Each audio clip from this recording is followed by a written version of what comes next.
Hi hello வணக்கம். இன்றைக்கி நம்ம எள்ளுருண்டை செய்கிறது அப்படின்னு பார்ப்போம். 2 டம்ளர் அரிசியை தண்ணியில் களைஞ்சி எடுத்துக்கிட்டு அதை ஒரு மிக்ஸி ஜாரில் போட்டு நல்லா அரைச்சி எடுத்துக்கணும்.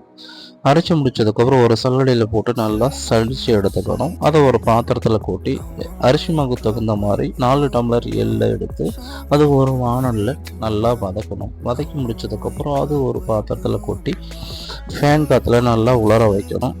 அதை நல்லா ஆறுனதுக்கப்புறம் ஒரு மிக்ஸி ஜாரில் போட்டு நல்லா அரைக்கணும். எள்ளுக்கு தகுந்த மாதிரி 3/4 கிலோ வெல்லத்தை நல்லா பொடி பொடியாக நறுக்கி அரிசி மாவில் அரைச்சி வச்ச அரிசி மாவில் நல்லா கலந்துக்கணும்.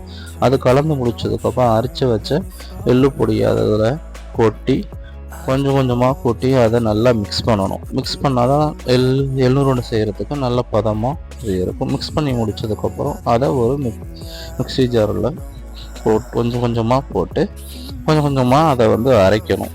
ரொம்ப தூளாக அரைச்சிடக்கூடாது. அரைச்சோம் அப்படின்னா அது உருண்டை பிடிக்கிறதுக்கு உண்டான சேஃப் வராது. இந்த மாதிரி பதம் வரும்போது நமக்கு கரெக்டான பதத்தில் நம்ம அரைச்சி வச்சுருக்கோம் அப்படிங்கிறத நம்ம கிளாரிஃபை பண்ணிக்கலாம்.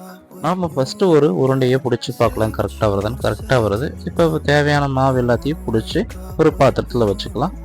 இந்த வீடியோ பிடிச்சிருந்தா சப்ஸ்கிரைப் பண்ணுங்கள்.